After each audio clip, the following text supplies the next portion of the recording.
Melvin? You said you were doing the intro. All right. Good morning, good evening, and good afternoon, ladies and gentlemen. My name is Ghost. Join with me today is the one, the only, the marvelous Melvin Man. How you doing today, Melvin? Marvin is fine.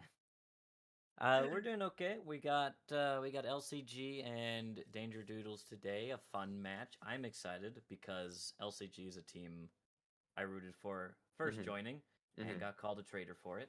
It happens. So I'm excited to see them back at it again. See if hmm I've noticed or see if we've noticed any improvements to Okay. how they've Okay. played. If we've see people swapping their guns. If hmm someone has swapped roles. So just hmm excited to see if that has happened. If they have uh, new profound skills in their new role, or they've learned some things in their current Right. role, and Right. they come right out of the starting gate.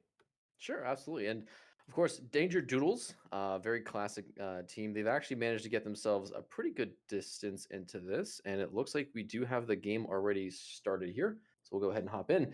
But predictions, of course, I think I know if I ask which team do you think, Mr. Melvin Man, do you think we're going to be, which would you say you're leaning towards? I, as I said, I think I'm leaning towards LCG. It's always nice Mm-hmm. to see them play. But Mm-hmm. Danger Doodles, I don't. It's not. They're not down and out. Okay. They've had some strong matches in the past, Mm-hmm. so it could be an upset. I could be absolutely crushed. Okay. Um, they could It be using happens. psychic senses, as I've noticed most teams when I cast.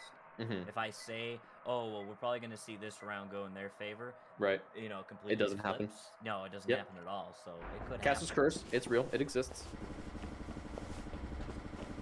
It's a proven abnormality. How it happens, who knows? But still loading in here, so just give me a second. There we go. Already, and it does look like we're already in for this match. Already, we've got LCG working their way through Beach. Marbles on the mop, and the first shots have rung out. Smokes are going everywhere. I do appreciate this as they are starting to work their way through. Where is our Mopperoni boy sitting all the way in pit? So gonna be able to kind of watch this green door, but the Saber from LCG is gonna also be able to kind of cover this whole beach slowly working their way through. I appreciate that. Marbles puts one down range, doesn't tag anybody, but he's going to be in a pretty good position just to hold this long angle. Now, quite a bit of time here in terms of prep work. I do appreciate the patience.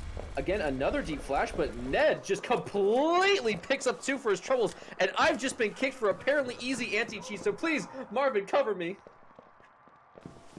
Oh no! So we've I'm got hacking! marbles covering in pit. Kind of not being able to do much assistance, but Ned getting some shots in as Pablo is realizing that he is kind of out of his luck. And I've talked about this before in multiple casts, as well as on multiple streams, that the danger of stalling, especially as the attacker, just gives the defenders ample time to set up, rotate, and ultimately whatever push you're trying to do is stall. As they're stalling on this pit door, as Pablo's going to go down to Ned. Ned picking up a 3K so far as Flecken and Crunch playing back on the Saber as Ned goes down. Do not peek the Saber as shots ring out onto Admiral as he's just keeping his head down, trying to save the Saber as they've got 13 seconds left to stall, but he only has 10 health. Molotov comes out and he is in a world of hurt as they rush Flecken. They're looking to rush. They're looking to rush Crunch here, and they're going to rush Will him they as the get him? Molotov flails out, and a very dominant start for the Danger Doodles as it goes 1-0 in their favor. Well, they even brought NVGs onto this map, so right off the bat, I think it's safe to say that I don't know. Like you said, stalling is going to be kind of one of the biggest challenges that I think LCG is going to be facing here. And I mean, we saw that barbed wire was so monumental in terms of just shutting down the aggression. It's almost like they weren't even like expecting a barbed wire in what is I think is safe to say one of the most like obvious spots of Kill Dome there.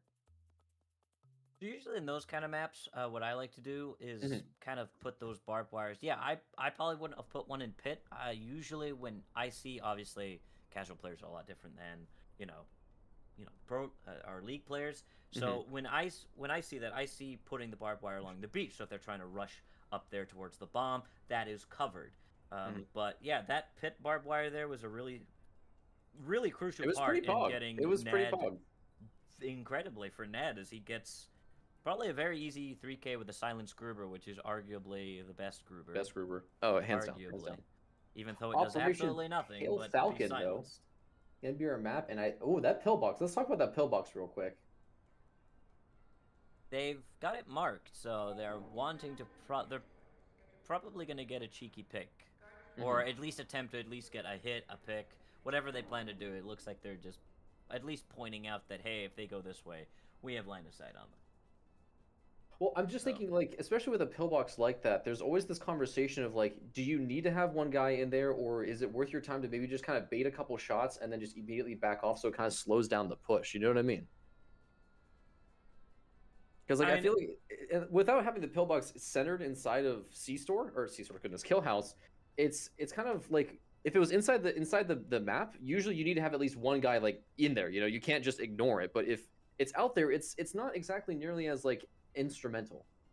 yeah, I mean, being out there, it's one or two ways. Either they go that route to haul, and you Hmm. do get a pick, or they go as what we see here, the complete opposite direction, and that pillbox is, and they don't even want to go through Kill House, Hmm. or sorry, through Brick House. So that barbed wire becomes irrelevant, and the pillbox becomes irrelevant. So the three Right, people right. on that side of the map, if they just steamroll through reception and go into club, uh, these three people either need to go back to site or work on flanking them. But it looks like they may just be going straight into club, doing a split club reception. As Lind is the only one that seems to be going near reception, It as the makes wall, as sense. the door charge goes off to the club, and the shots start Good. firing. Clean shots. I mean, thankfully no one was aggressive with it, so they didn't really pay too much damage. But I really like that those shots from Adaxa. You can tell that they're just kind of pinging it and having that communication. Looks like so far this bait is working out pretty well. They still have two guys in Brick House doing absolutely nothing. Now, I think once, what was that? I think that was one of the defenders obviously kind of saw probably one or two guys. Again, these wall bangs from Adaxi are just so good. But in the end, he ends up paying for it. A little bit of chip damage, but not a whole lot to really get things going. Kuko and Lin finally into backstage. There's still two defenders inside lockers, but Marbles finally starts to rotate his way through Hall here. Oh my goodness, that wall bang is clean. And that Molotov, no, Kuko goes huge. He gets himself a double. I thought he was gonna die because the Molotov is so notorious for splitting attacking teams up. And then the guy on closer to the defenders gets completely consumed like he just did there. And in this case, actually a pretty good defensive stance. Now, obviously, Marbles is going to try and go for the rotate. They're going to try and use Ned to bait out some of the shots. They got to work their way through, but Ned absolutely reading these angles. And these defenders are doing so well with keeping the bomb positioning to their advantage. How are you supposed to beat a Saber with a combat shotgun in that range? The fact that the bomb defusal, for those that can't see with all the drawings and the fire, is actually facing towards the green door, so these two defenders don't even need to be on site. Oh, And as you've seen, the fact that they're not even on site, they're picking up all the remainder kills. All the work that Kuko has done is now unraveling thanks to Ned and Marbles positioning in kitchen as they finally clean up the nice. last defender. And Ned and Marbles basically get the last. They get all the kills. They get all the kills that round. Marbles gets 2, Ned gets the other 3. Ned is Ned's popping has off. showed up. Yeah, he Yeah. is currently, he's 6-1 currently. Whew. In two Off rounds. of two In two rounds. rounds, Two he's rounds. 6-1. That is some damage right there for that man. But I just want to. I mean, I like the defensive way that the Danger Doodles just kind of backed off. I mean, they tried to hold the northern side of the map, and then they just used the wall bangs. I mean, Adaxi was going huge with those wall bangs, just slowing down the attack. Then Marbles with the saber, just clean. I mean, they couldn't even physically see them, which is the more impressive thing. These teams are so adept at these maps. Just hey, there's an angle, got him. I mean, the poor attacker that got caught in that like little cubby. Marbles was like, I don't need to see you. I got this. The strange thing I noticed on that was Kuko had taken site, and he's on site, Hmm. and they, after being split by that Molotov, they still flashbanged the room. They had the combat shotgun. Why not That just is, shoot yeah, that's a kitchen good door point. open and chuck the flash into kitchen and clear kitchen? You have a man advantage. Go for Right. it. There's no point in like, oh, we're gonna tap the bomb. Oh, I've been shot. Okay, your turn. I'm gonna tap the bomb too. Oh, I'm dead. Oh, now there's a Hmm. Molotov. Oh, now it's a 2v2. I'm gonna tap the. Oh, I've been wall banged by our own saber, what that they've stolen, not like a friendly fire. Right, But right. Revenge so kill. Yep, yep. LCG just kind of a blunder, really. Just kind of like I feel like they knew what to do. They just kind Hmm. of when shots The are flying through execution. walls, you just Hmm. kind of go into like this panic fight or flight mode. Like shots are all around you. So you're like, flashbang. It's like, what are you doing? I had to flashbang. I don't know. Right. No, absolutely. It's that kind of they're playing instinctually instead of playing as a team. So it's like, okay, well, I know I got to get onto site. Okay, well, a flashbang. Well, there's 2 guys there, so you don't really need to do that. But they could have used that flashbang to try and flash kitchen and just force a defuse and maybe get some exposure. Looking like a 3-2 split though as we go on to Operation Aries Eagle. So we've had a kill dome, a kill house, and now a C store for this first half. And I like the idea of the wall charge through the double green. I mean, it's going to allow them to kind of push as a whole and try and take over this kind of northeastern side of the map, which forces obviously our defenders into a much more kind of passive position. I mean, obviously, Teller kept pretty strong in clacker moment. Storefront situations. They're gonna blow open into the storefront. Everyone kind of gets into their positions, realizing that this now wide open holes in the front is only 3 are going to be situated out there. They have the auto shotty position in freezer. They didn't bring the saber for this round. They actually just hung it up, probably out of ammo. No, it makes sense. They needed it. Lid with a grenade should be able to clear out this storage barbed wire. I don't think that he's going to want to try and commit this, but Adaxi, okay, I was just about to say, he's being a little bit aggressive, but look at the damage he's done so far. 2 players pretty much dead here on the attacking side. Lind and, who is that, Admiral finally get themselves into storage, but it doesn't even matter. Marble's just cleaning them up, and again, this just confidence here from Danger Doodles really showing themselves as LCG kind of inch their way into the bomb site. They're just trying to get through storefront right now, but Kuko takes tons of damage, doesn't die, still has the grenade and a smoke here to use. But Marbles, E-Boy, Ned, and Kensha Kid still just kind of hanging out. I'm very concerned about Kensha right now. Inside storage, that's easily... Auto shotty flank is got to be one of the most terrifying things as an attacker, because you hear it, you just can't stop it in time. But it does look like Admiral's actually going to go ahead and start rotating. E-Boy does get caught off against this triple angle. Look at this, just absolute death guaranteed. And now all that's left is Admiral. I mean, this defense so far from the Danger Doodles has been absolutely dangerous. Ned and Marbles kind of just telling the rest of Danger Doodles, like, hey, it's okay. You can just get on my back. You'll be fine. I promise. Yes. But Marbles is a bit too. And Ned with another 3K. He is 3 for 3 with 3Ks, and that makes him 9-1 on the first set. He is 9-1, and I think at this point, as LCG, you have to realize, okay, it is literally only Ned and Marbles. What are we going to do about this? How are they playing? Well, Ned is playing a bit aggressive, and Marble is playing back. So, or it's vice versa. So, how do we counter that? Do we be aggressive, or do we allow their aggressive to come to us, and then we punish that? Or do we... fight fire with fire, like what happens. So it'd be interesting to see how they plan this defense, if they decide to do the same thing with the same setup, or if they decide, what if we just shut them down and we start coming back? We know who our targets are. What if we go for the throat, get those 2 out of the way, and then we go from there? We get Ned, we kill Ned and Marbles. It's very simple. We kill the Ned, and then everything falls apart. But it seems that basically the others, Adaxi, Kenosha, and E-Boy, are just setting up, like they're in very supportive positions, so that way, if an attacker looks at them, Ned and Marbles get the kill. Well, and again, I think it's a case of we're seeing Ned pop off, but the team around Ned and Marbles, the rest of the team literally is supporting them and getting them into these opportunities where they can be absolute monsters. I appreciate the call out with these smokes. You can see the conversation, very important. They're trying to just kind of show the defensive prowess and make sure that they kind of shut down the defensive angle. But no, I agree with you. But a lot of times this is kind of just like when you see a lot of team matches. It's kind of like if you're ever watching hockey or soccer or football in general, you might see the guy get the touchdown, but there's a whole team supporting them. And to be fair, Ned is being absolutely insane, and Marbles has been getting we saw him get those wall bangs earlier, but it doesn't matter when Kensha was sitting in that corner ready to go. I mean, I guarantee you, if they had given him the call to rotate, he could have easily gotten a triple on that C-store. Yep. So the auto shot is always that hit or miss. Well, yeah, it's either you kill, you trade, or you like net one.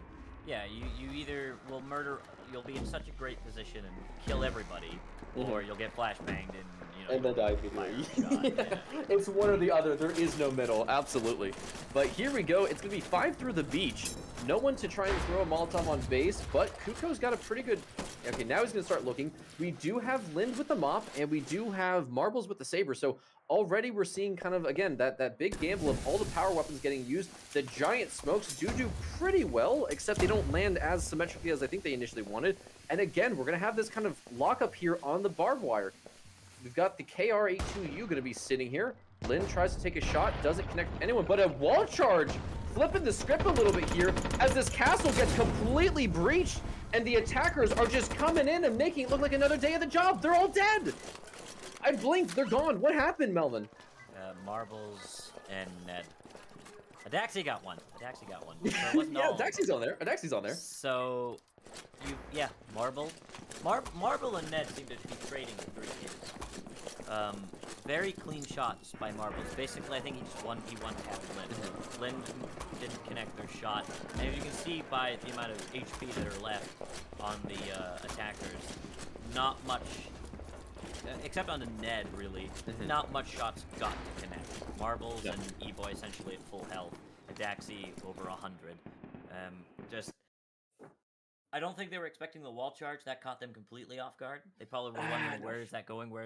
And then once it blew up, they went, oh. And then at that point, I think it was too late. You know, at that point, you're already halfway across the tracks, and the train is right there. And that train. Well, at that point, I don't know. I think it's kind of on LCG for not noticing the train coming at them. And right now, that train has not stopped its chugging because it is 4-0 in the favor of Danger Doodles here. Operation Pale Falcon. Again, the teams have switched. So we do have the Danger Doodles on the attacking side, Team LCG, who really need to not go from LCG, but step up before they say GG, as we're already through, almost the first half of this best of 3. And I gotta say, man, if I was a betting man, Danger Doodles looking pretty good right now. They have not stopped this roll. I mean, even on the attack, sometimes you'll see, especially on the Yakuza versus Global Breakout, sometimes it's a game of which attacking team is gonna falter first. We're seeing Danger Doodles not only win the defense but also win the attack, and that's something that is usually signs of the team is is firing on all cylinders and the other team is just not showing up. And yeah, there's usually the case of, in a lot of games, something's defender sided, something's attacker sided, and when they swap, you'll see that it'll be like, if we start 0-3 and then now it's 3-3, but if a team comes in and it's like, this map's defender sided, and they just slam an attacker around, you're like, okay, this team's not messing around. They know what they're doing. But we're seeing pretty much kind of the same strat here. We've got someone wanting to sit in pillbox for a peek, but the attackers being like, let's just not even mess with that. Yeah. No, thank you. So we've got the 1 wall charge for Club, and something that LCG did on this run as the attackers. They brought 2 door charges for this. They door charged the green door on backstage to clear the barbed wire. Right. Which, for new people, it is okay to door charge a green door if you don't see yourself using said door charge. It's still illegal. Anything else. It should be illegal. It's shameful. But it does make sense. Clear barbed wire, yes. To just do it, no, obviously. Yeah, to justify for a barbed wire clear. Kuko might go huge. He's got to hear this. He's got to hear the entire team. E-Boy, he's got to see them. Come on, E-Boy. Oh, he doesn't see him. This could be a huge pop-up if Kuko pays attention. He's going to look. Finds nobody. Completely stumbles. I mean, that was probably the big cinch for that round, and these defenders are, that was a good floating barb from Pablo. I like that. That was good. The auto shot, it goes big, and finally, Chicken shows up for the team, and we actually see the attackers from Danger Doodles falling over, and suddenly this choke point, again, as we saw from LCG on their kill house, as soon as you get stuck on a choke point, you need to either rotate or go somewhere else. This is not working out for them. They need to move somewhere else. Well, the grenade that they threw there, they thought, well, that's just barbed wire cleared.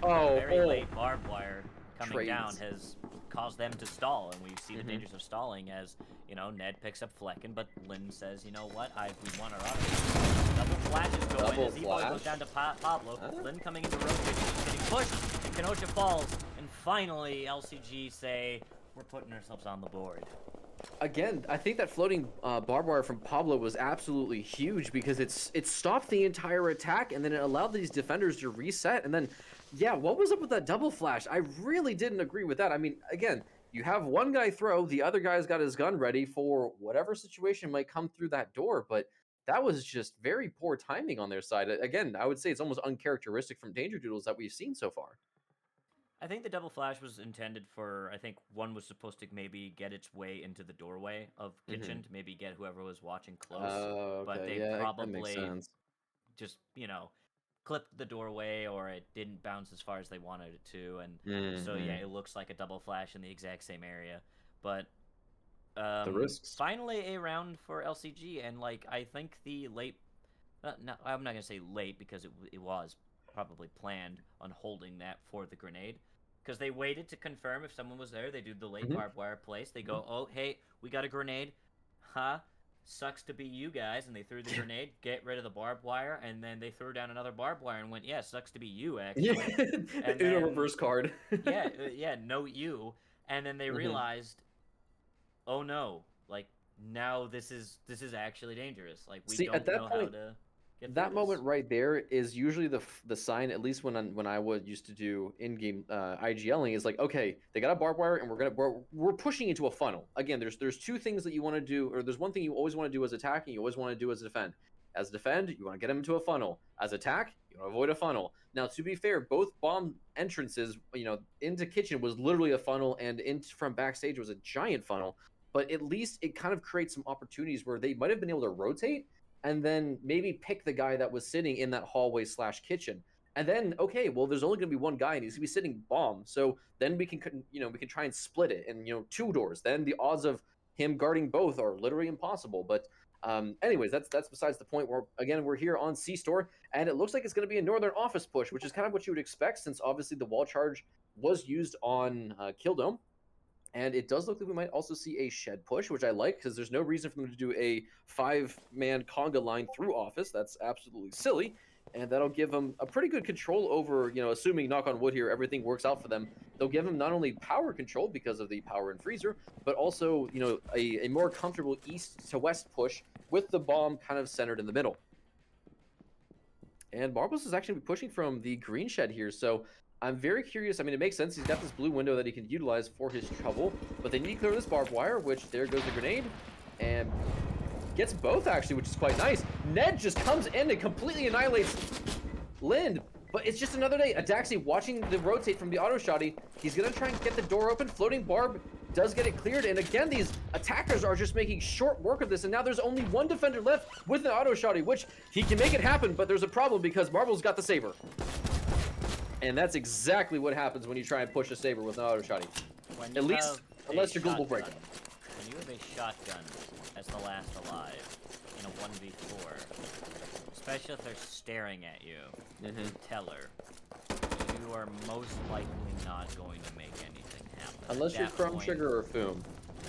Yeah, but from the distance of where the saber was, Ned watching from freezer, I don't think you're sure. Maybe you kill one, but you're not living. To anyone else in the world, absolutely. If I did that, dead. If he did it, dead. If anyone else did it, dead. But there have been weird one-offs, but that was definitely not going to be one of them. Especially like you said, with Marbles sitting there watching that door. But finally, we get a bank tile set on on our second set, but it's 5-1. It's definitely in favor of Danger Doodles as we go into the second half. Marbles and Ned definitely like this duo MVP currently. Oh, yeah, no doubt. No doubt. They have showing. If Marbles or Ned get like one or two picks, the rest of the team play off it really well. If they set, and this was a situation we saw in the final with Global Breakout when Argo went absolutely bonkers. I remember casting that. I called that out as well. I was like, if Argo gets one or two picks, Global Breakout wins the round because the rest of the team play around that so well. It doesn't matter what happens. If Argo goes down, and what we saw when Argo went down, for I think like the one and only round they lost, they lost the They round. lost it. Yeah, yeah, yeah. But if Argo gets a pick or two and then Hmm. goes down, they still win the round. But Argo Yes. needs that pick, and I think we're seeing that here. If Ned and Marbles can set up, Hmm. it's fine. That one round where they blundered, with that extra barbed wire in the funnel, Hmm. we saw that LCG had a control on things. So if they can control the beasts that are Ned and Marbles, Yep. slow it down, and isolate them, then we'll be fine here. So it seems that my strat has come to play here as Danger Doodles are like, we're going to need that grenade for Vault. I am a firm believer that on What? bank tile sets, Okay. that grenades are... Now, you can put the grenade doesn't have to be for Vault. Let me reiterate. I was gonna say, because like that's something I've seen Global Breakout do as well. For the rule of thumb is 2 flashes and 1 grenade for any bank map. That's So, something that EK the God himself has said. when I play in Vault usually, and I usually have 2 Molotovs for the 2 Are, flashbangs. are you one of the players that actually sits in the vault and then closes the vault door? Oh, I am undefeated in that Vault. Oh, we can't be friends anymore, Melvin. I'm sorry. The amount of 4Ks I get from just throwing a Molotov down into You're barbed playing wire, against casuals. It's not the same. it's definitely the same. It works against people. I've beaten a Kazo on it, and I'll do it again. Disgusting. Kuko is going to start off by picking off 2 of the Danger Doodles, and one of them's Ned. So Yeah. let's see if my philosophy has come true. Ned has been tamed, but Marbles gets the refrag onto Kuko in that front, and he's going to be holding the saber in that front lobby where Pablo is hiding with the Gruber. So he's decided, against his better odds, to not peek the saber with the grenade. As Kenosha's going to be moving up hall, Lind is there with a mop, and it is going to connect onto him, and Admiral's going to clean it up. That's Kenosha down, Oh, and they it called is for now save. looking as LCG have a control on the round, as E-Boy is going to flash into Teller as they rotate out to avoid the flash, and they're going to clean him up easily as Marbles decides, you know what, the saber and grenade, not worth it, I'm going to chill. So now it's 40 seconds for LCG to loot, and Danger Doodle to talk about what went wrong. So it's technically a nice long little breather session we have here. It seriously all came down to Kuko getting that initial double. Adaxi tried to get in, got completely annihilated, and then like you said, picked up Ned for his trouble. Whoa, Marbles, you lunatic! And he's gonna pay for that. What was? Wow. All right, let's call it. Let's just name this one Operation Throw City. I mean, I understand you lost, but now he paid Saber for a clacker. They didn't even get it. Oh. Saber gone, that's a grenade gone, that's the Oh, clacker that gone. was such a throw. Marbles, what was... Okay, hashtag Marbles is throwing. Yikes.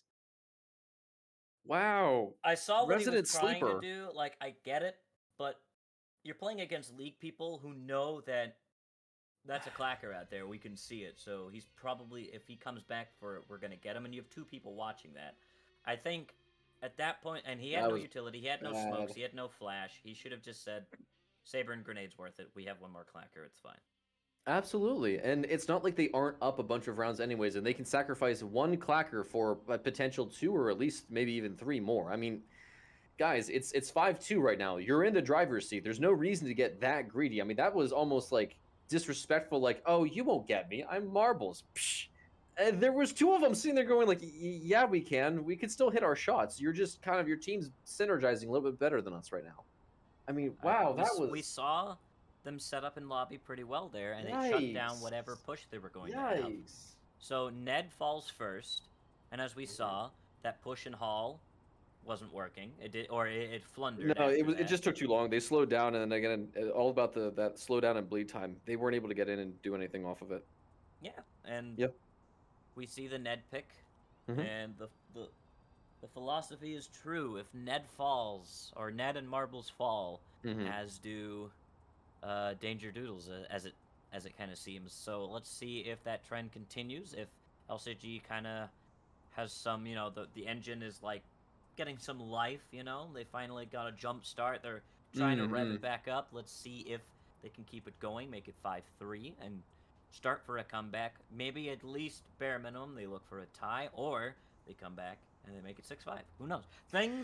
Weirder things have happened. Weirder things have Absolutely. happened. Well, just looking at this loadout so far, they are definitely looking to commit. I mean, two black tars already is quite interesting because normally on a map like Factory, I mean, I haven't gotten a chance to see the third map because I always load in late, but It's I Dome. mean, this is Dome is next. it's Dome. Oh wow, those are three huge maps. So as long as the defenders can keep their mop alive for Factory as well, they are going to have absolute hell to give to these attackers for Kill Dome as well. I mean, that is going to be that's a pretty nice deal.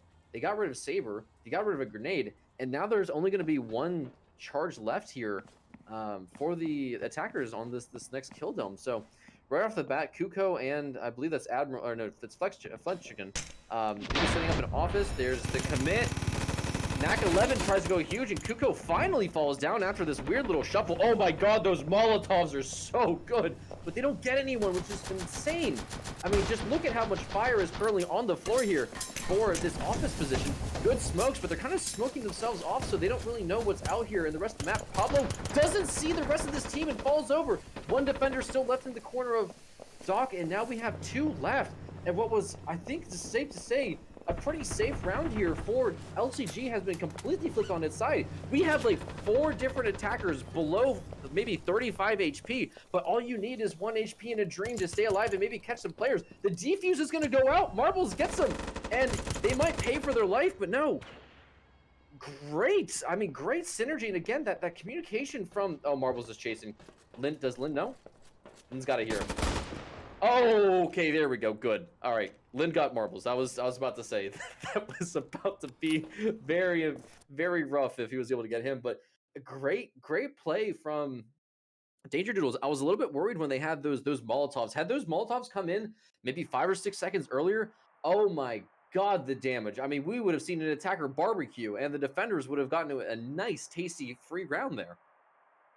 The first initial Molotov got Kenosha and E very low. We see it, Kenosha with like, I think 4 health, 6 health or something. And they, like, it was initially a good start, but then the steadfastness of them just getting it together, landing the shots. Right. To the point to where even though it was a 2v4, the 2 could have turned had Lynn been in a better position, but I think they decided that, well, I'm just going to rush them and see what happens. You just hide the mop. We're going to need that for later.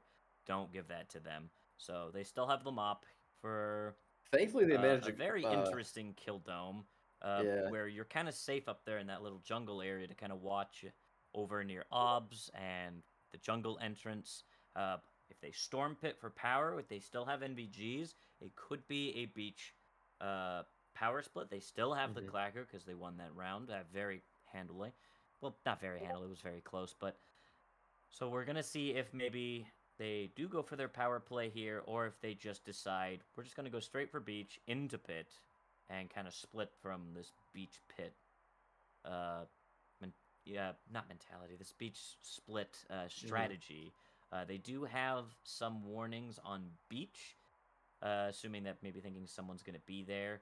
But red team is also basically kind of concerned about this jungle push that could be or may not be happening. But the attackers have their sights set apparently on beach and OBS. And they have circled power. So we'll see what happens. We'll see what happens. There's no clackers, so they're not going to be using the wall charge for anything cheeky, which I was kind of hoping to see, because again, that wall charge from when they did it on Kill Dome, was absolutely gorgeous. I really like that play. They're definitely, you can see you've got 3 guys sitting in pit, just absolutely stacking up this area, and only 2 sitting on the northeastern side. So already a very defensive play. Whew, Kuko says hi, almost annihilates Marbles there for almost free. Grenade? Hello? What the heck was that? Okay, let's just throw a grenade for pretty much free and waste it. Mob shots going everywhere. Good Molotov to slow down this pit push. Again, we only have 2 defenders here on jungle. You don't need to push pit. They can hear at least 2 on pit. There's at least 2 jungle. They just need to figure out where the 3rd is. And once they realize all 3 are in pit, they just need to jump and dive in on this jungle position. And because at that point, then you got defenders trying to push in on some pretty terrible spots. Good control. I mean, look at this control. You can see Mop has not tagged a single. Okay, no, it has tagged a Daxi. I apologize. Yes. But they also hey, look at spend- that. Wouldn't a grenade look great right now if they only hadn't thrown it in, an absolute terrible spot? Adaxi tries to fight Lin. Of course, in this case, it is a mop versus an AP-25. That's not really going to trade out well. And so far, Marbles, I really like the sneak position. He gets one. He should be able to see Kuko here. He should hear the barbed wire. Oh, he doesn't know. Kuko's sitting underneath these bridges, and the defenders are finally making their way onto this giant balcony, which does give them some vantage point.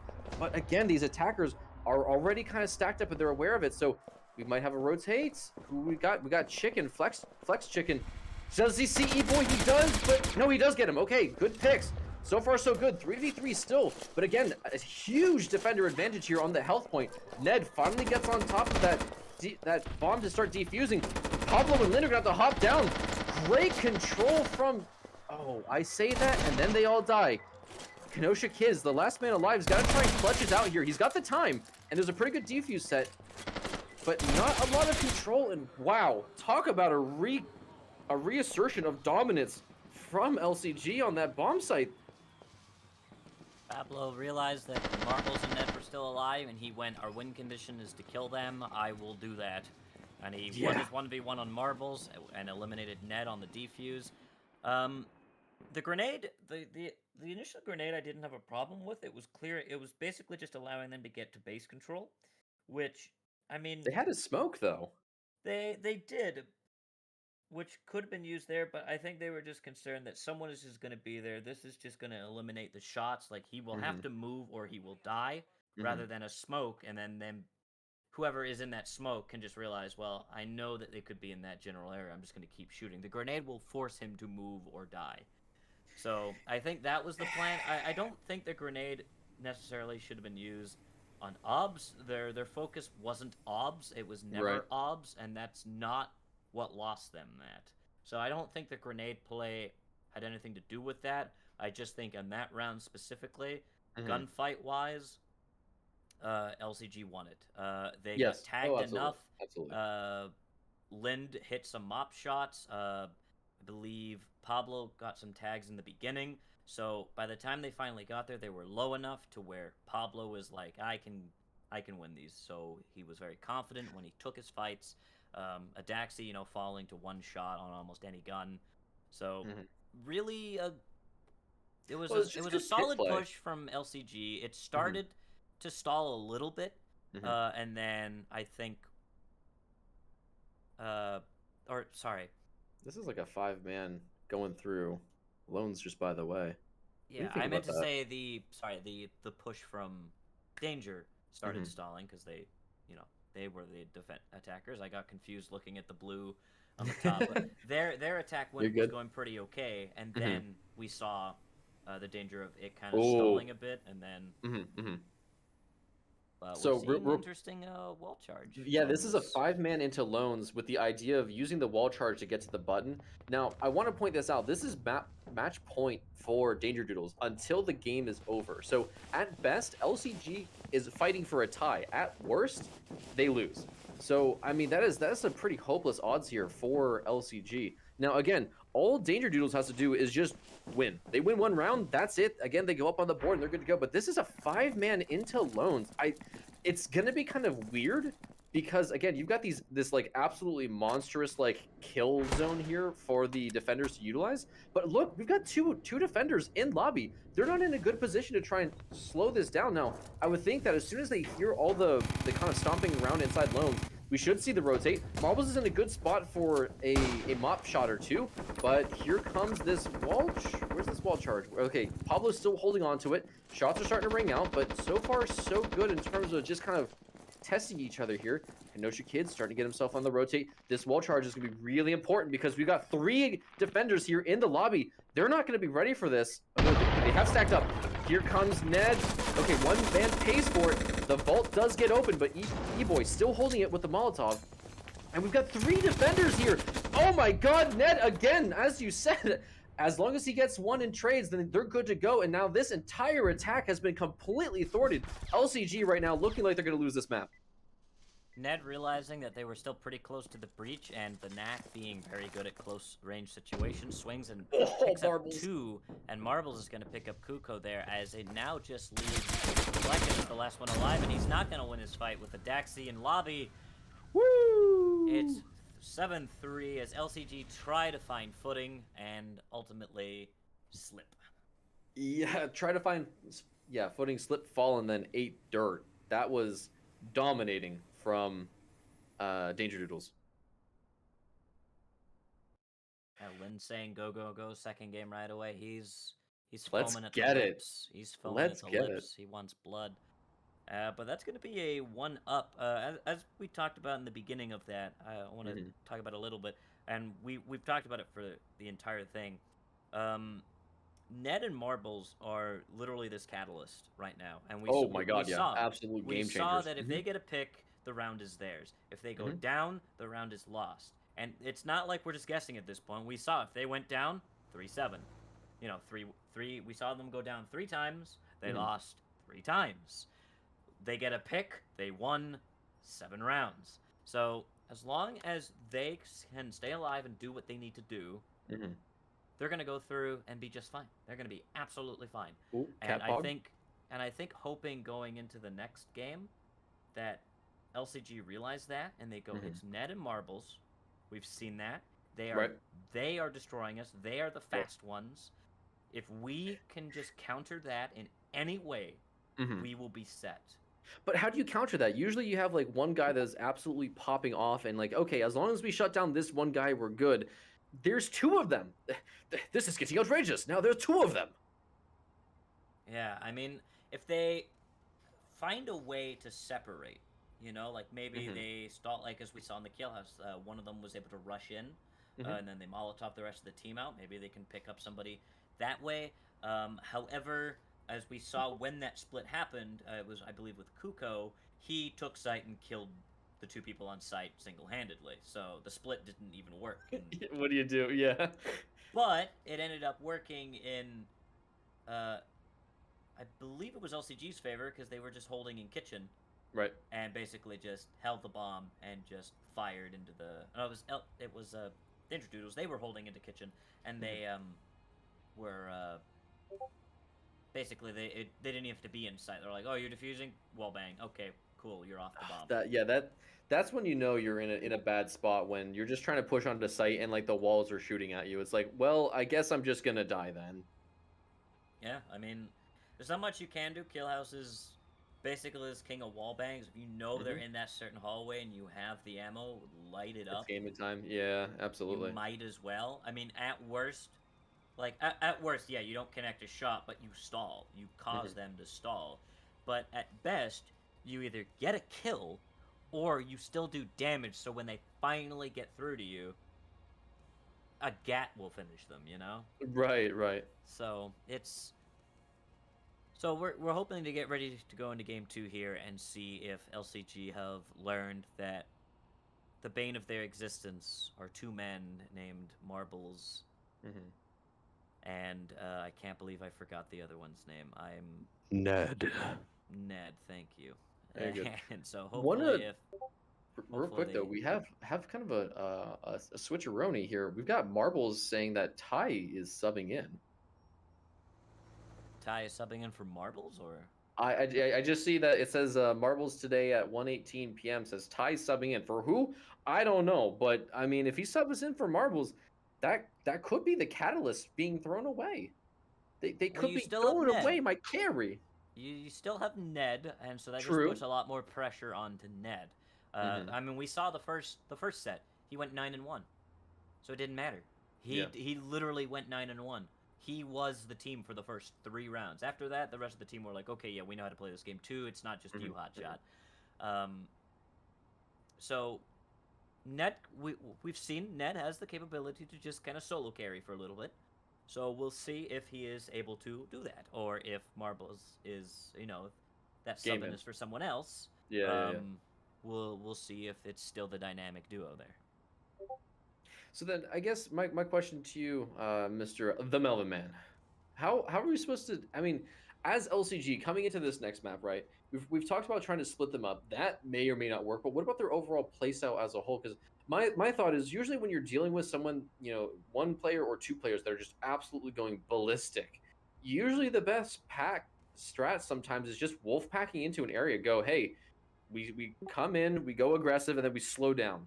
We try and find one guy, 5-man through the door. Next set room, 5-man through the door. Next room, 5-man through the door, and you just kind of keep this like this conga line of aggression going, where as long as you're constantly just grabbing one guy instead of like the whole team, because I think that's what I was seeing from them was they're constantly like having to fight against the entire team of Danger Doodles instead of just like one or two where I think that they can win. I mean, we've been seeing them take rounds, but it's only in these like little one-off onesie twosie situations. Yeah, but then you have the danger of pushing as a 5-man and just going into a funnel and dying to, let's say, an Ingmar or the auto shot. Yeah. So it's touchy. Personally, I don't think if there is a good team, right? And let's use a team that pretty much everyone is familiar with. Let's say Global Breakout. Yeah, so we'll say Global Breakout, just undefeated, or well, you say that. We'll say for the sake of the argument they are undefeated. That is what I mean. I know Except they're not. lost. Yeah, I know. Gnomed. They were gnomed. But they were gnomed. If they are undefeated and they're able to just do whatever they want, it's very hard to beat that. It's what do you do? It's like whatever we throw at them, they just throw it back. It's very hard. So LCG need to find what they can throw at them if they'll take it. So we are going to confirm Ty is subbing for Marbles. Oh, okay. It is just Ned. Okay. So we're going to see if Ty shows up. If he just literally goes, Marbles, don't worry, I've got this, you're good. Or if he goes, Marbles, don't worry, we got 7-0'd. Right. So I doubt that's going to happen. I don't think a 7-0 is going to happen. We saw both teams fight really well. But interested to see how Ty plays. I was going to say, because Ty could just absolutely blow up and just destroy the entire team as well. I mean, we haven't seen him pop off yet. I wanted to point out they were drawing Fidget Spinner, and I was so content just to watch. You can tell how a team is doing, and I always talk about this, is how their drawing is going. Like, if you see a lot of memes get drawn, they're feeling themselves. If you see a lot of very, this tactical, like, all right, we're gonna breach here, push through, clear the barbed wire, and they're probably gonna continue to push through. They're sweating right now. You can definitely see that they're really trying to figure out what they need to do to get either ahead or win this first round on Operation Omega Criminal. It is the second set in this best of 3, with currently Danger Doodles leading against LCG here in the losers bracket of the 2022 Winter Major. Yeah, first major of the new year, and we're already seeing like upsets and changes, which is good. That's a good sign for the sorry. I mean, I can't believe Global Breakout and Yakuza both in the losers bracket. Like, what a meme. One of them is going to die, and then we're not going to see the more traditional Global Breakout Yakuza final. I'm so excited for this major. Yeah, and we've seen a lot of changes as the explosives are going to go off into shooting the vents out into loans and blowing into manager here, as not much fighting has happened yet, as Pistage is going to have to take cover. Speaking of which, Pistage is now in for LCG, okay, so another swap as well. So another swap, but everyone, I believe it's up as Adax is going to pick up Pistage on his first summon. He is the first to go down as Ty and Adax then goes down, and Admiral also goes down. Goodness. And now it is 2-4 in favor of Danger Doodles, as Adaxi is trying to find his next victim. All right, I mean, this is just absolute control. Pablo finally shows up for the team. 2 have fallen for the attackers. Pablo and Kuko do get the last, and okay, all right. Suddenly, Kuko and Pablo are like, yo, don't worry about this team. I got you. Ned.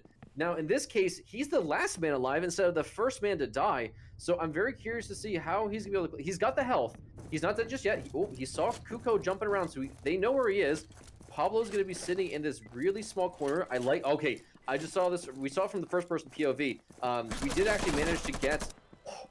I was going to say, they drew the lines for him, but look at this, like, just sausage that they just died in. This one hallway has 4 defender or attacker bodies in.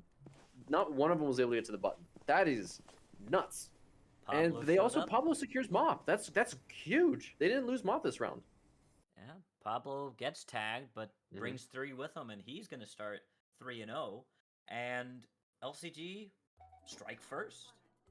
That's big. That's really big, especially after getting, I don't want to say stomped because that's not really fair to the three rounds they did put up, but there's still some fighting spirit inside LCG, which is such a big deal, especially after, a map like that, a set like that. You're like, all right, we're doing okay, but we're not winning.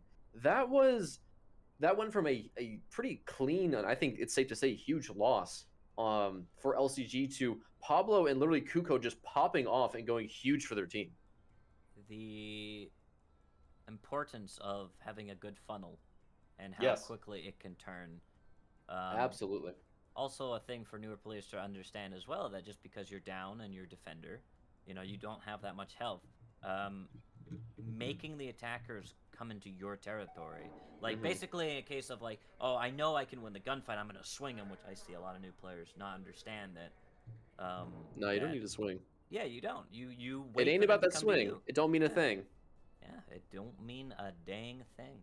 So Operation Odin Dog, though, here on Kill House. So we had a bank, Kill House, and I'm excited to see. I don't know if you happen to see the third map by chance. I did not. I think Okay. it's dome. We'll see in a second. We'll see in a We'll sec. see in about In 2 3 minutes. minutes. Yeah. At the most 3 minutes. So, Odin Dog, I always love this map, not only because of the name, but you also have this really wild and crazy courtyard where there's this chance of you have to kind of like be mindful of office because even as you're defusing, there's this risk of, one guy rotates, you get murdered. But if you're an attacker, you can actually kind of like clear out this northern section, work your way into kitchen, get into courtyard, and then you can use these windows for violence. And it's pretty spicy. I love to see this. Pistage with the auto shotty and the mop. So, okay, LCG is just going to keep pulling power weapons. We've seen this from every round so far. You either first round Saber mop or first round mop auto shotty, which is nuts. And oh boy. Oh, Pistage, what are you about to do to them? Don't do this to them. I don't know if I he's mean, a about to. flash is He's gonna instantly shotty. gonna kill Oh, him. this is huge. He gets one, doesn't get the second. But now Kuko's on the hunt. He knows. He's gonna peek. Whoo! He gets tie. He gets tie. Okay, this aggression is paying off. They've tied Ned it was up. the first victim of the aggressiveness. Something we saw. I knew it. How do you counter a team that's being aggressive? Well, you be double aggressive. Double aggressive, dummy aggressive. Yeah, but now it's a 3v3, and the defenders basically all retreated to site, so the attackers have to make this long, slow push of, is someone there? Admiral's gonna get a shot on E-Boy. It will connect. E-Boy is low. Flash is coming out as the push in the kitchen. Through the barbed wire, so that choke point is gone. The door is kicked down, and the defenders retreat from club. Lind, I believe, is going for the long flank.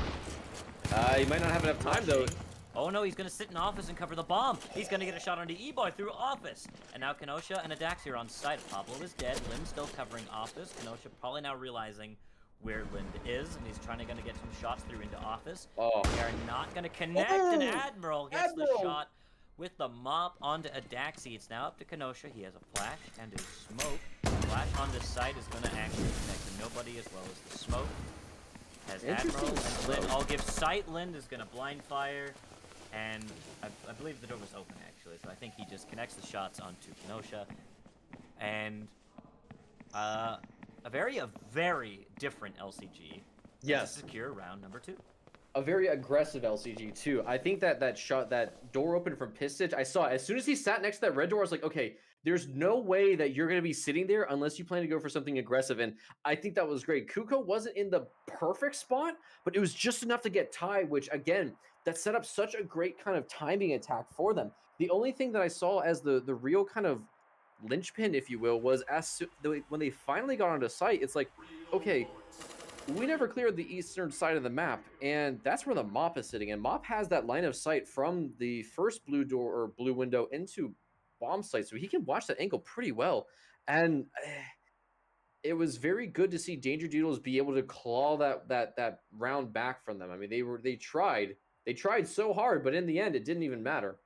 And Operation Zulu Scepter. I love this one because the red door into observation. This one can be absolutely huge. You sit your mop player like right here. This is just a killing hallway right here. Yeah, this is not one of my favorites. I love Kildom. I think Kildom is my favorite tile set. But This is probably the one kill dumb map as an attacker. I'm just like, okay, let's just get it over with. Just get it over with. Yeah. Especially if it shows up last, Mhm. I'm like, okay, that's all right. But if it shows Right. up first, it's like, what do I want to use? Because what are the next maps? Oh, it's Kill Right. House. Maybe we want to save the wall charge. Like, what? If it's last, it's fine. But if Mhm. it's first, you're like, You're what just do in a we bad want to? spot. Yeah. Yeah, like what do we want to use to actually make this not painful? Right. And Absolutely. as defenders, if this is first, you're like, let's just use the mop and then whatever else we want to bring. Like you kind of know what to do as a defender. Mhm.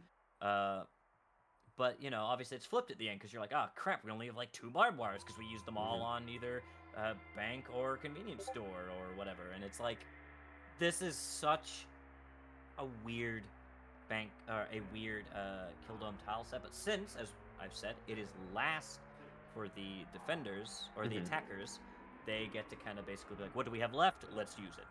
Right. And we Right. see that they've got this door charge for pick green door to clear, I'm assuming what they think barbed wire is going to be there. But basically, the defenders are already prepped for that left side push that will not be coming home for dinner. It does look like they've got the wall charge and the breach, so I don't know. I kind of like the idea of trying to push odds with a smoke or something, but it does look like, yeah, it is gonna be 5 through the beach, not a problem in the world. And they might just try and conga line themselves from base pit, do a bit of a split into observation, maybe.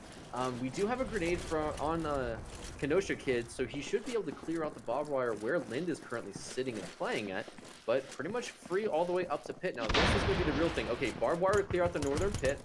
Oh, and E-Boy finds and destroys Lin. Again, if you're sitting in barbed wire, you don't move nearly as quick, regardless of whether you're an attacker or defender.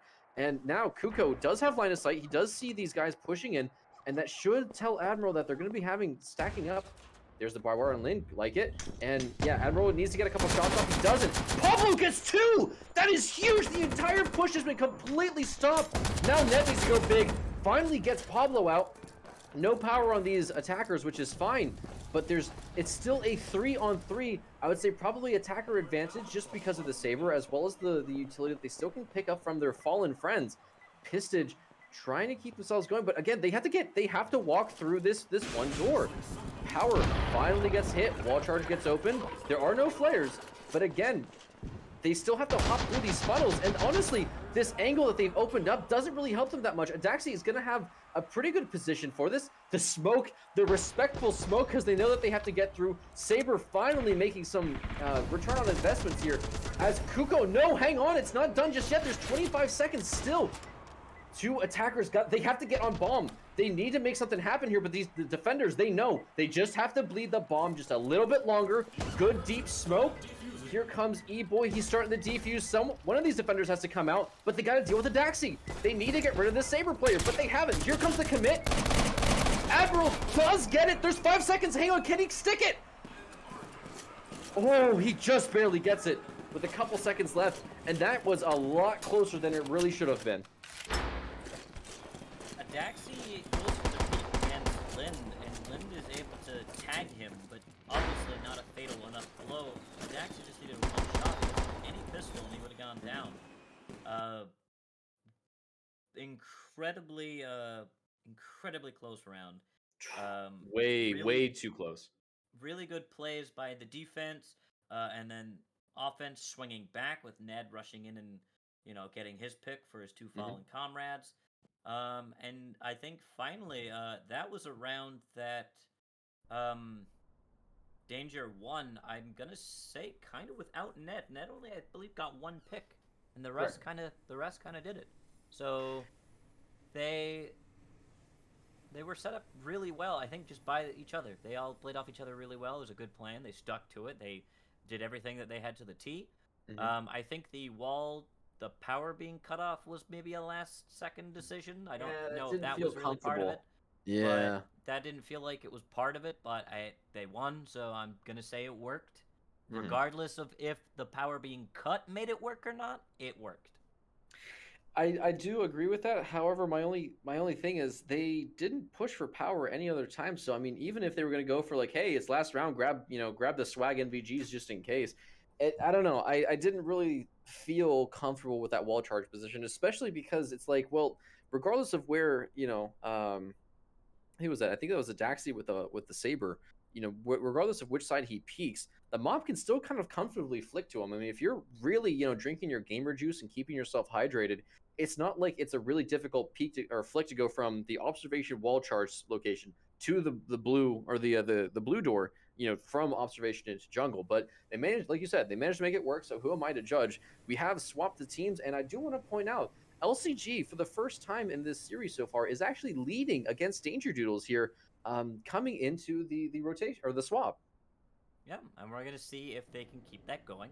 It is 2-1, so they could tie it here. They've got the auto shotty on the first round, and the mop. So both power weapons are in play by Danger Doodles.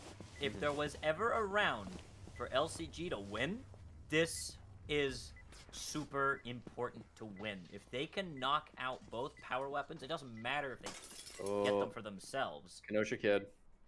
But Adaxi only has 3 bullets in that mop. I'm not sure how I feel about that. I mean, usually you want at least a few just in case. Kenosha Kid is just sitting. If Kuko sees him, this could be huge. I don't know if they're going to do a respectful... Ty needs to make some noise to cover Kenosha. They don't see him. He's going to commit. This could be huge. That's 1. That's 2. He gets a triple. Oh, my God. That's nuts. And the entire assault has just been completely annihilated. Give him the ace. Give this man the ace. He's gotten 4. Give him 1 more, please. Baby. You got to get him. Oh, come on, Kenosha. Give him the ace. They're going to try and take him out. Ty also trying to support. Pissage knows if he gives him the ace, this could be huge. Oh, the UAV also covers him. He gets a deep flash. Oh, and he finally dies. Pistage ends his reign of terror. That is why you check your corners, kids. That is a textbook example. Yeah, usually when that door is open, in my situation of also watching that this is a possibility always, if you're gonna have a flash, whether it be far back, have someone flash close. So that way when you rush in, if they're on the door, they're flashed. So you quickly peek right, left, you can, whatever other flashes you have prep for them, call them out. Someone always needs to flash door. Or at least just close into it. Well, just check. Yeah. They just say, hey, you check left, I check right, and then third person pushes middle. Oh, they didn't. Okay, so I think it was I think Ned tried to dive out to try and get the clacker. He got zapped for it at the last minute. I was really curious because I saw him pick it up, and then he sadly expired on the doorsteps. But Operation Odin Dog, the score is now tied, and again, I think for how much of a risk that was with, again, taking both power weapons in, it definitely paid for itself. I mean, that was almost the entire round by 1 man with an auto shotty. And I think this is the one case where I can say auto shotty versus Saber, auto shotty wins every time. Yeah, something I've noticed with teams in the league is that the auto shotty out of all the power weapons, obviously we only have 3 power weapons, Saber, Mop, and auto shotty. No cart or shield. Gruber? Oh, yes, of course. Silenced Gruber? Have you seen that thing? The tub? Hello? The tub?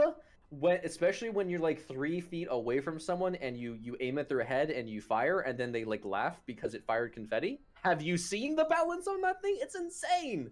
The tub is best shotgun. The tub, more like the god. The goat. But something I've noticed that the auto shotty isn't really...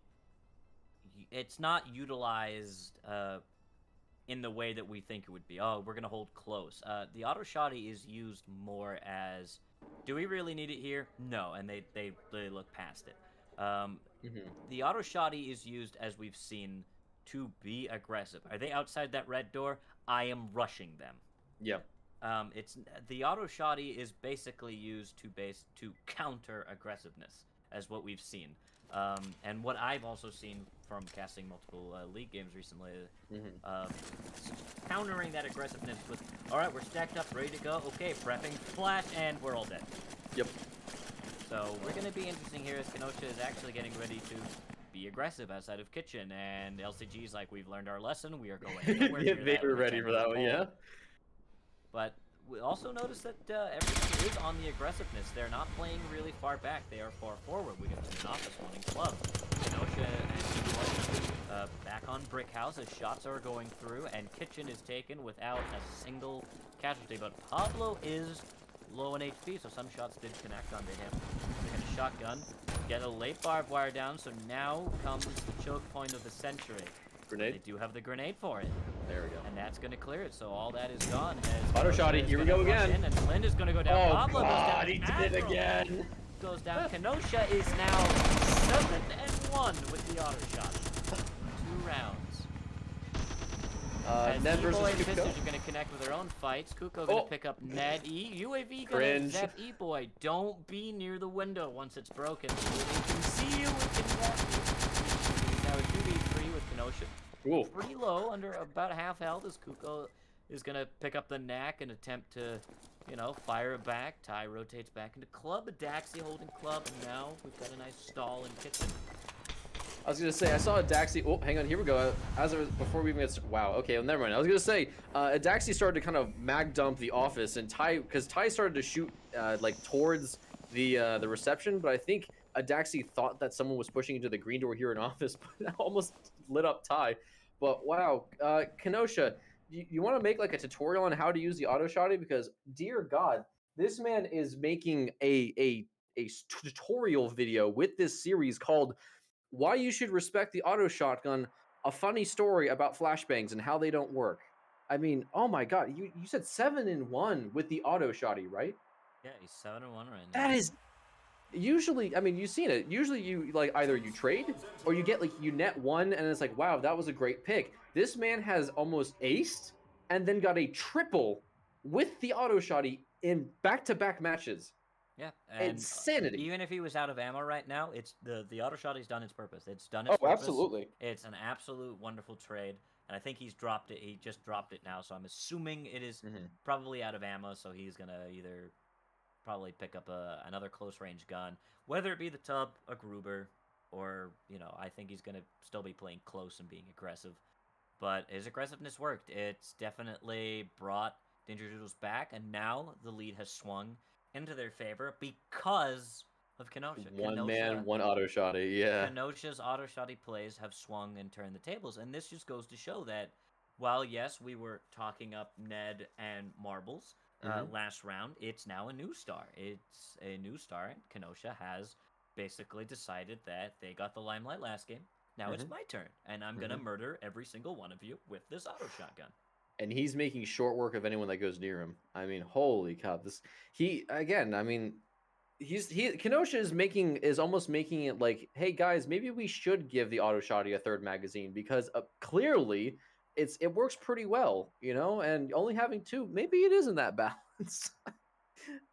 Right hands with the right weapon at the right location. That man has absolutely dominated the LCG not once but twice here. And sadly, he is going to have to give it up. We do have a Daxi on the mop, and pretty standard setup here. I think this one is, of the bunch, it's going to be the most kind of classic. It's going to be a whole bunch of barbed wire on the inside pit, inside observation, and then it's going to be a slow bleed from east to west on the assault side.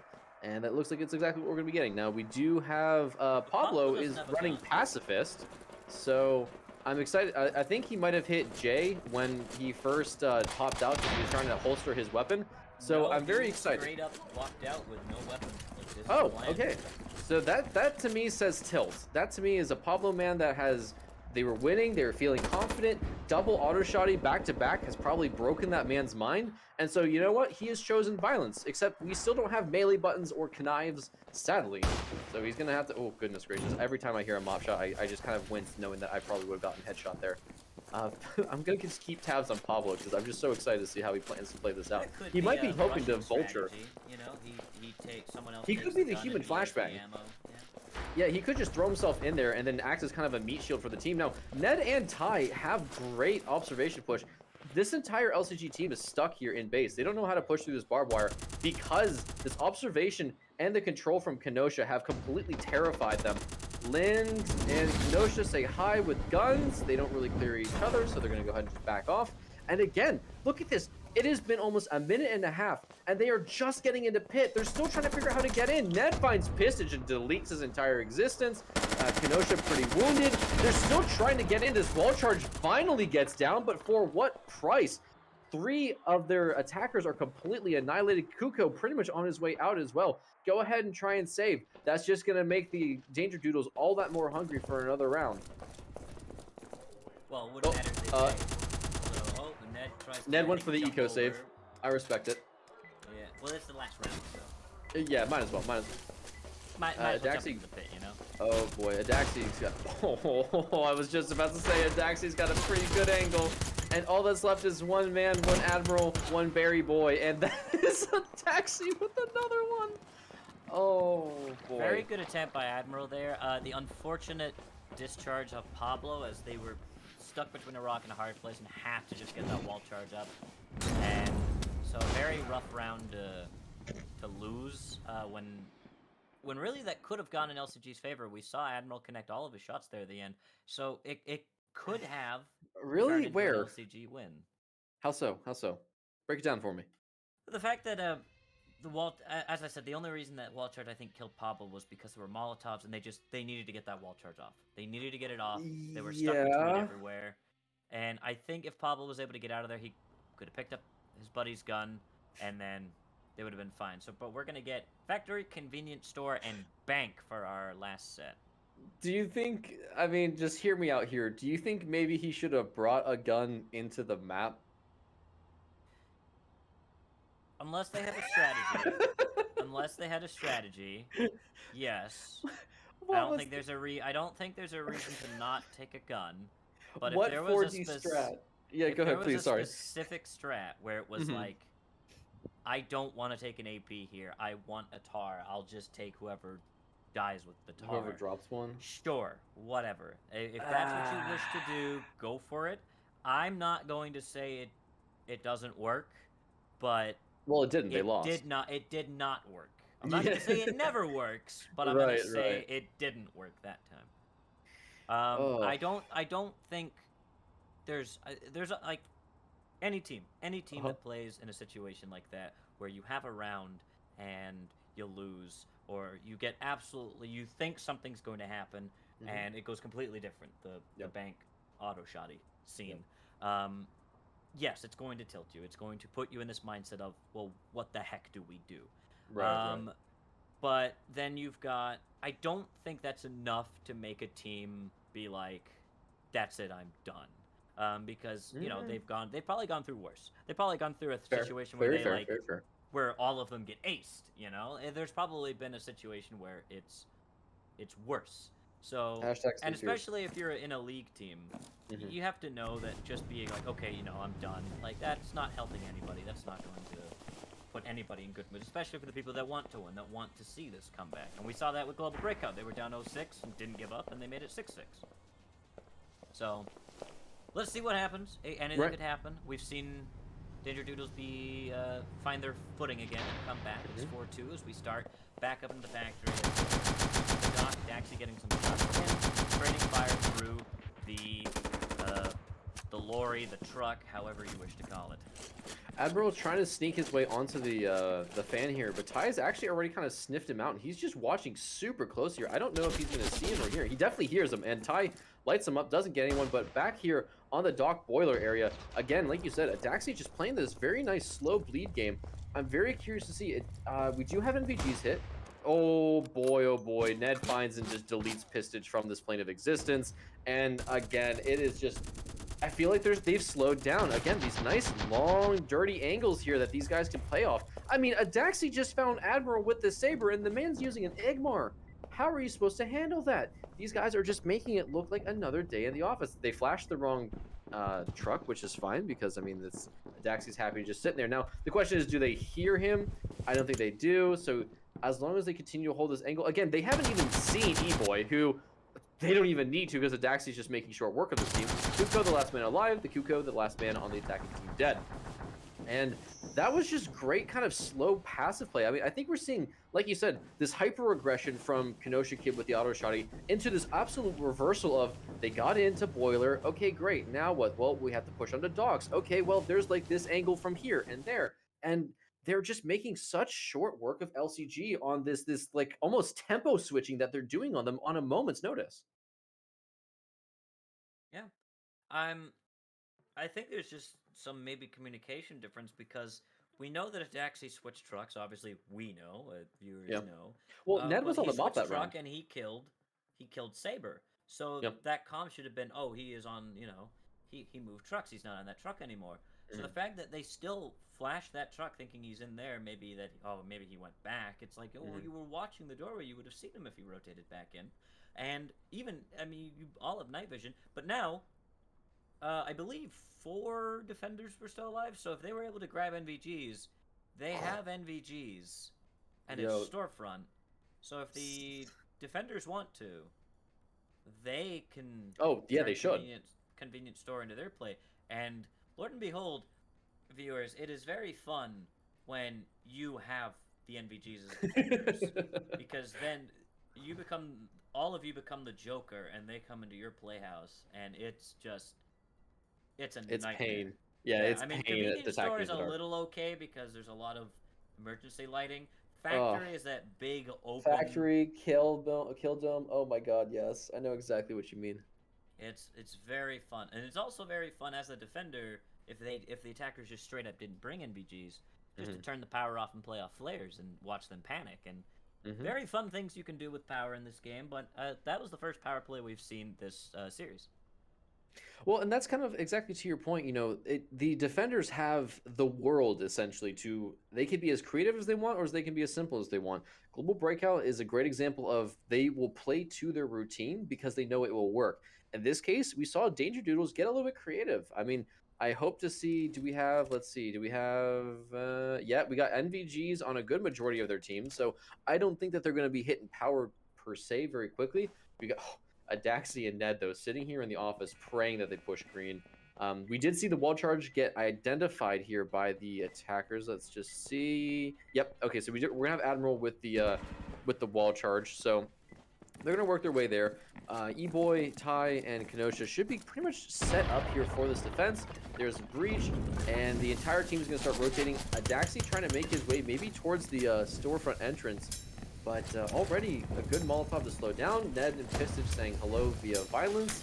And we've got 5 attackers here. Oh god, Adaxi. He's in the smoke. Does he see all of them? Oh god, Adaxi. He's going to do the Kenosha Kid hustle. And now there is one left, and that is Pistage, who was just not the poor soul to go through storefront just yet. And they're going to hunt this man down. Adaxi going huge, trying to mimic his hero Kenosha Kid. So then, Jesus. I think for what for Danger Doodles, that Mhm. makes the auto shotty now Auto shotty as a MVP. team. Mhm. The auto shotty I think now is 12-2 on their Oh team. my god. I believe that's correct. I know we saw Kenosha die with it once, Mhm. and I'm not counting the fact that he died. Well, no, he dropped it, then ran outside. So technically, he didn't have the auto shotty. He did drop it so they could get Right. picked back up. So I'm not going to count that as a death. So then, with the auto shotty, I'm going to count that as a separate thing. So in that case, then it would be the auto shotty with Danger Doodles is 12-1. The auto shotty in I the hands wish of I could Danger be that good. Doodles. Oh my goodness. And That is and the fact that I saw dangerous. Daxi with it, I'm thinking, okay, go off, go, let's see it. And he did You exactly did? the same Oh thing. my. But Kenosha's gonna pat him on the head and say, "All right, it's Dad's turn now. Hand it Hmm. over." So he's gonna pick it up for Bank, and we could see Kenosha secure this with the auto shotty and Oh make it a man. 7-2. And On we bank saw a 7-2, very yeah. strong start from LCG that Hmm. has very sadly fallen apart, all Hmm. due to thanks of this round being Kenosha. I think on Yep. this game particularly, Kenosha is MVP of game 2. Oh Ned my is god, still there. absolutely. No Ned is doubt. still there. Adaxi is still there. They're playing. Ty has even gotten his picks. E-Boy has been really good on some rotates and flanks. But in terms of individual performance into Hmm. team play, Hmm. Kenosha wins MVP in my eyes of this map. Um, so we're noticing a big connect the dots thing, which I will go back and connect later. But I think It's strategic, don't LCG worry. have accepted that Yeah, this is a forfeit. this may be it. Yeah. But we've got Kenosha with all the Molotovs are coming out, by the way. Oh, yeah, Two, absolutely. four, It's yeah, basically last six round for him. Molotovs, which means they only used one Molotov for the last 2 rounds. Who So needs to six when Molotovs. who needs to when your auto shotty picks up 12? Yeah, and I they mean, are not good going to God. do Look at this barbed wire. Oh my God. no vault play, Who needs it? just a counting play. I think it's because they can only go through your green door. Yeah. Yeah, So it's yeah. Adaxi is set up for a hail of fire, and everyone else is just set up for the hell that is going to be But Kuko is going to put a wall charge at entrance, hoping that maybe someone's going to clack it for them, which I have had happen before. Holy actually... mountain, this is about to get really ugly and really messy. Oh boy, alright, well, they got in. Kick, the Molotovs start singing and ringing. Lynn falls over to Ned. They've got E-Boy on this long angle with the Saber, excuse me, and so far they've gotten in. They've managed to get in, but I'm like, these barbed wires and Molotovs are just absolutely nuts so far. Good grenade to clear out the northern side barbed wire, but there's the southern side that still has count it, 3 barbed wires on their side. Again, Adaxi, Ned, Ty, and Kenosha just waiting and praying that they try and push into this accounting. Flashbangs go out. Adaxi with the knack gets one. Needs to get some coverage, but no. Hang on now. It's not over just yet as Pablo, Pistich, and Kuko start making their way through. Only one man left, and that is now going to be Kuko on the attacking side. Ty going to try and find him? No, he doesn't. 1-on-1.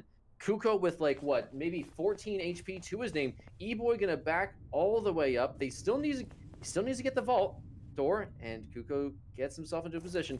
I don't know if there's any utility left here on the attacking side, as it is just, they spent everything trying to just get from manager into accounting. Kuko sneaking. Oh, does E-Boy? No. E-Boy's watching probably the perfect angle. He doesn't check. He just happened to be hiding at the worst time.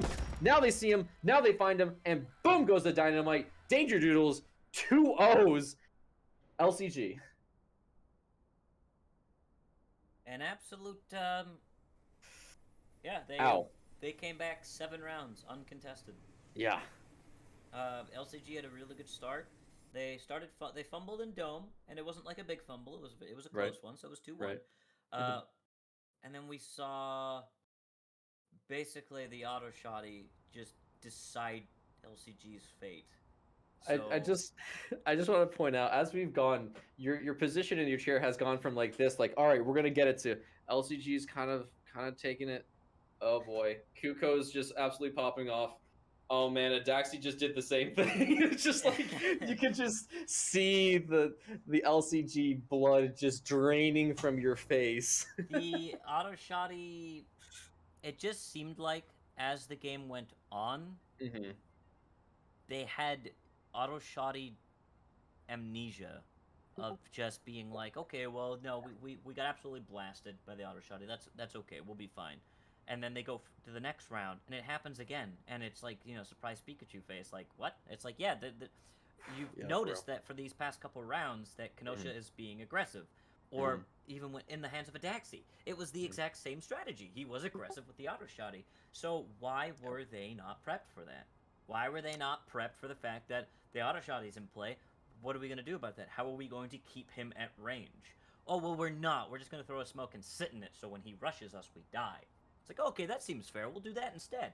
And so that's what happened. And I think Danger Doodles showed absolute aggressiveness the entire way. Even the rounds they lost, they were still aggressive. Their aggressiveness was just answered in those games. Whether it be with keeping them back and getting picks, or being counter-aggressive. And we saw in those games that when LCG won those, LCG wasn't like, oh, well, we kind of won it by accident. Like, they won those rounds. Yeah. Like, so we know that fighting spirit is there in LCG. It's there. So what happened? Communication. Ultimately, I think, yes. That's what it came down to, frankly.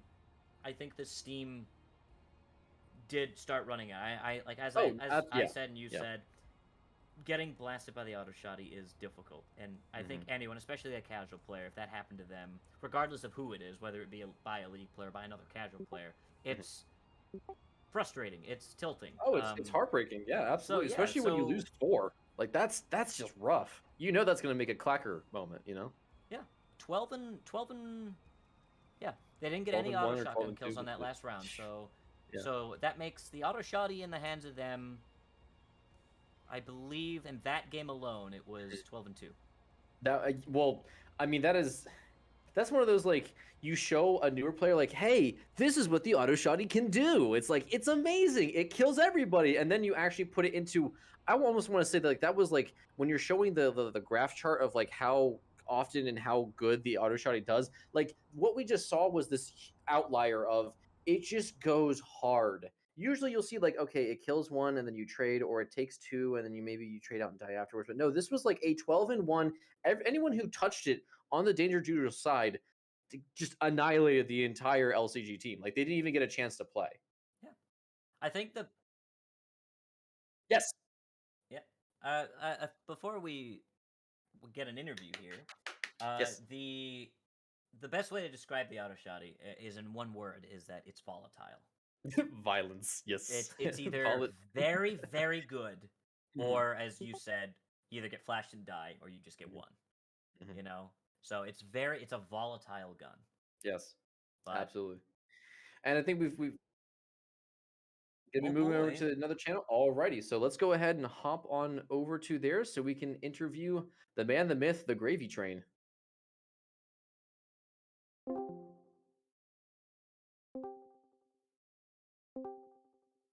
There we go. And we have transitioned. oh boy, Oh boy, oh boy, oh boy. I'm so excited.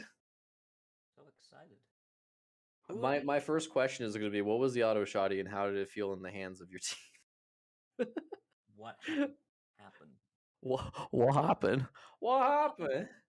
What happened?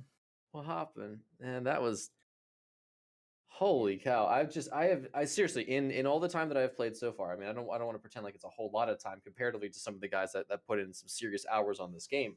But like I have never seen an auto shotty go so hard in such a short time span. I mean, they made it look like it was just that's just how it plays. That's just you find them, you kill them, another day, another dollar.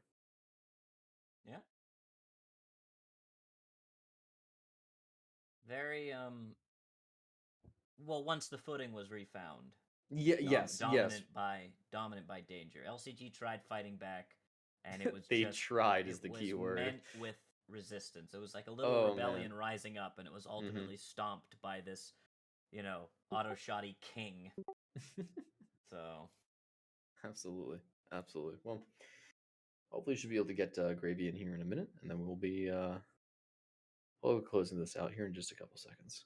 But real quick, I do want to give a quick shout outs to our production team, the one, the only, the Gundam Soul, of course, production team. Not only carries the heart and soul of this production, but also kind of keeps us from losing our minds and actually having to do a lot of the really heavy lifting. So shout outs to Gundam, and of course, shout outs to viewers like you for keeping us quote unquote employed. like Yep. volunteer work, like we're going to the local animal shelter, They're Gotta just pet the picking out the cats, pet the dogs, yeah. tell them they're doing a good job. Like, look at this little Adaxi puppy. Isn't he adorable? Look at him go. Give him a little auto shotgun. There you go, buddy. Speaking of which, we have now just been graced with the presence of the Gravy Meister. How you doing, Gravy? I'm doing all right. How you guys doing? Yo, doing pretty good. Got to watch you guys turn basically an entire team into spaghetti sauce with that auto shotty. How are you guys feeling with that? I mean, so we lost Marbles because he had to go shovel snow because we both got like 2 feet of snow out. What a guy. Yeah, So winter Hmm. storm. yeah, so we lost our IGL, but I do want to Okay. give a shout out to Adaxi because Hmm. he really kind of helped because Marbles put me on IGL, but me and Adaxi we kind of go off of each other, and Okay. Adaxi knows a lot more about the game. I just go there and frag, and Oh, he okay. really Okay. popped off this game. Hmm. But the auto shotty was mainly just I was going back to the basics. Just Hmm. I know how to play around teams with the auto shotty pretty Hmm. easily, and so after those first 2 times with the auto Mhm. shotty, I was really just going for the goal of trying to scare them. So every time they're trying to go through a door, they're just thinking, "Oh, maybe he's on the other side of this door." And I Right. feel like that worked pretty well. And 12 and Yeah, I 2. think it did. It 12 seemed to and go, it seemed 2 to go on the pretty well. second Yeah. game. So yeah, um, but then Daxi was just popping off that game. Absolutely, Hmm. he went absolutely crazy. Hats off to him. I mean, the whole team kind of kept it together without the main IGL, Hmm. but we just kind of were feeling it after those first 2 rounds. I think we lost back to Hmm. back. After that, we kind of got that W, and then we started to run away with it. After that, starting to feel ourselves. So, I guess a question for me, because the first game we kind of talked about it here on Cast. That first game we saw that Marbles and Ned played off each other really well. So going into that second game, as you said, you lose Marbles. How I guess with the dominant performance of game one, like, did you know going into game two, oh yeah, this will be okay, or were you kind of a little nervous, with Marbles not being there? Like, are we sure? Or because as you said, we saw those first two games, you kind of stumbled a little bit, but then immediately on that game three, you found your footing again. Yeah, that so going into that, when Marbles had to leave, it was kind of tough for us. We did pull Ty in, and Ty's a Hmm. great player. But they had me mainly. I was trying to IGL the first 2 rounds, and we were all just kind of messing around. We weren't really paying that much attention. Hmm. And then finally, after we got a couple rounds in, we just kind of found out how we were going to play after that because Marbles has a certain way to IGL and a certain way to play, and our team does well with that. But without him, we kind of changed up. I feel like our play style. I think we went a little bit more aggressive because we had Ty still, and then the Daxi was just he was starting to feel himself a lot more because he was able to just go aggressive. That's kind of how we kind of got our footing again. And after that first attacker win, we were able to then just kind of keep rolling. And after that, it was just pretty much go on the offense constantly and try to will him down, keep doing chip damage to him, which I feel like a lot Hmm. of our team ended up doing and getting those trades and not really relying on the big brain plays that we would get from marbles, but instead just the capability that we had of fragging. And I think we saw that with Adaxi when he picked up the auto shotty and decided, I'm gonna do what Kenosha did. Oh yeah. So I think because we saw in the first game he was a little behind, but then second game, as you pointed out, he showed up. He showed up in like droves.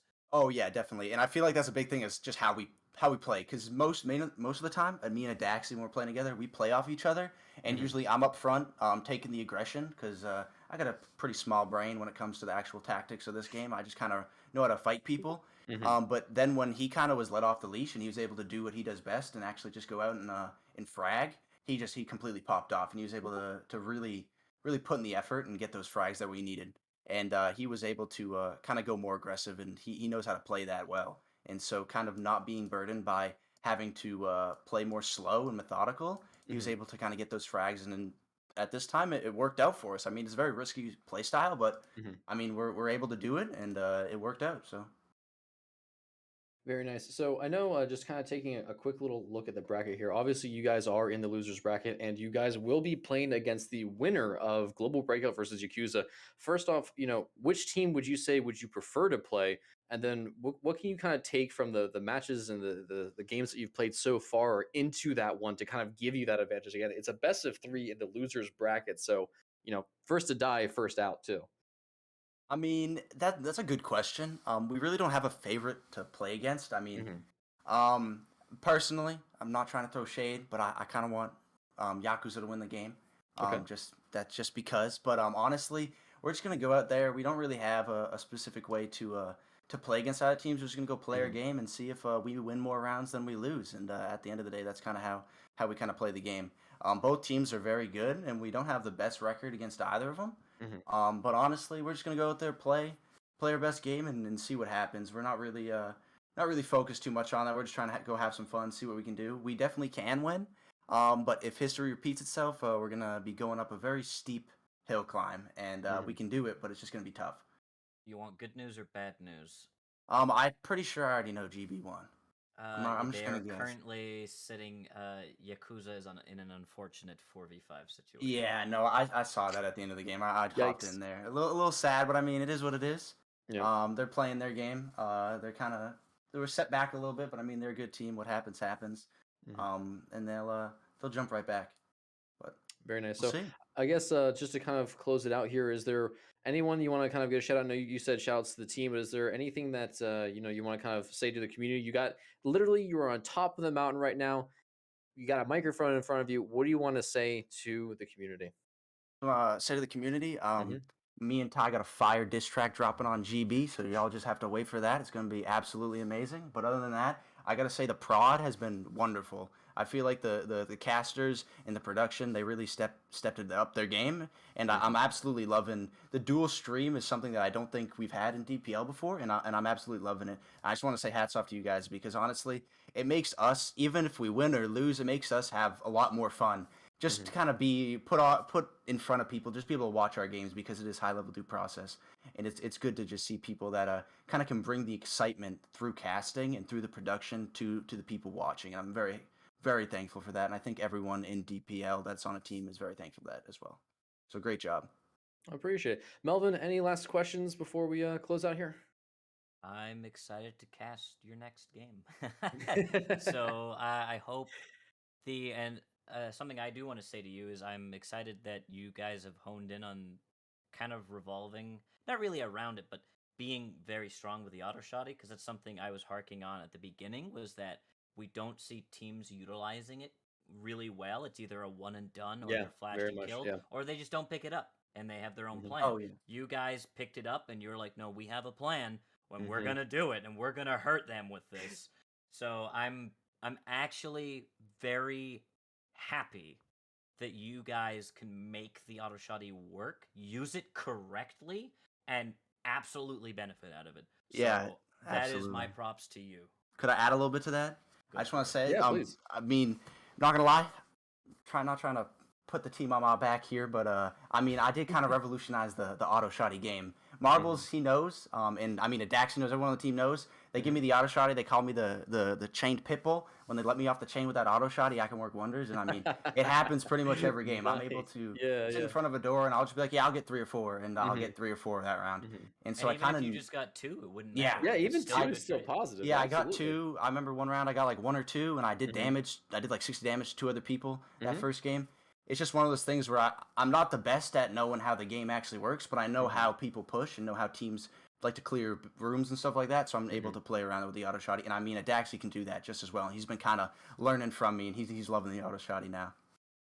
Excellent. Well, again, Gravy, the Kenosha kid, I appreciate it. Thank you so much Mhm. for joining us for today's cast. Appreciate the interview. Look forward to again. Hopefully, Melvin can hype you up here for this next match because it sounds like you guys got quite a lot of homework you got to do against Global Breakout. But definitely look forward to seeing you guys for the next one. Thank you. Great job, everybody. Woo. Excellent.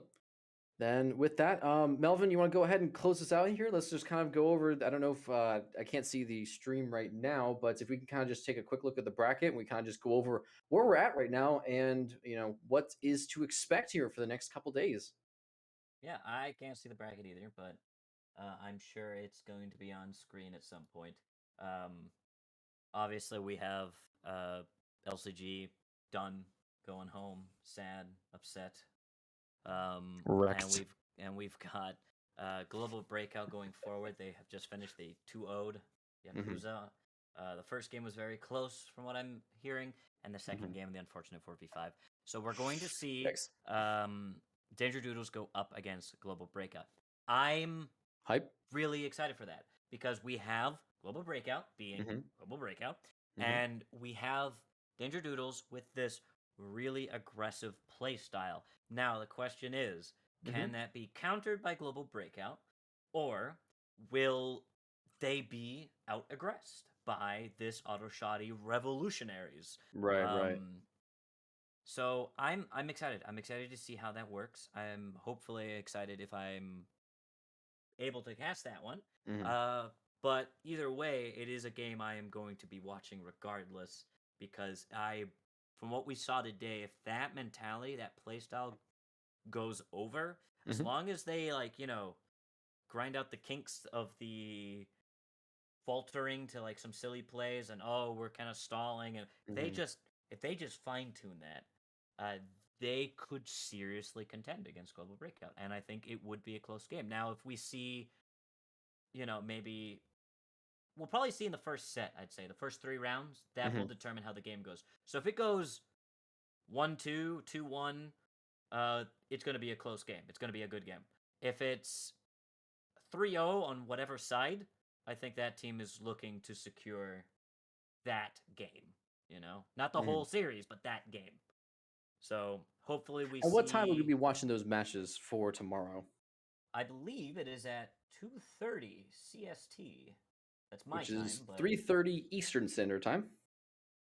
let And me then we have double the check what Gnomes it is. Katura is Sunday at noon Eastern Standard, or I guess that would be 11 a.m. Central. Yes, 11 a.m. Central for Gnomes versus Katura. You will have Boxy and Fellow and Ikazo doing production. And on 2:30, you will have the winners of Danger Doodles versus the winner of this game and the winner of Global Breakout and Yakuza, which is obviously Danger Doodles versus Global Breakout. You will have the lovely Echo, Stuffed Shark, and Roach on production. Woo! Excellent. Then with that, is there anything else you'd like to kind of add in before we close out here, Melvin? Um, now that this is over, Mm-hmm. everyone should go play Due Process. Yeah, I think that's a great idea. And again, give a shout out to our production staff. That is the Gundam Soul, who has made all of this very possible. Thank you, Gundam, as always. With that, my name is Ghost. I am joined by the wonderful, the Melvin Man, or just Melvin for short. Thank you, everyone. I hope you guys have a good day, good afternoon, good night.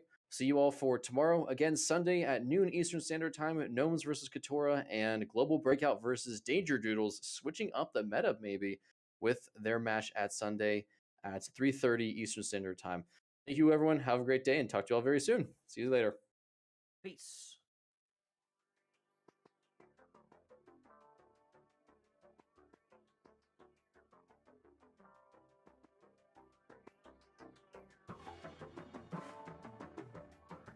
I just did.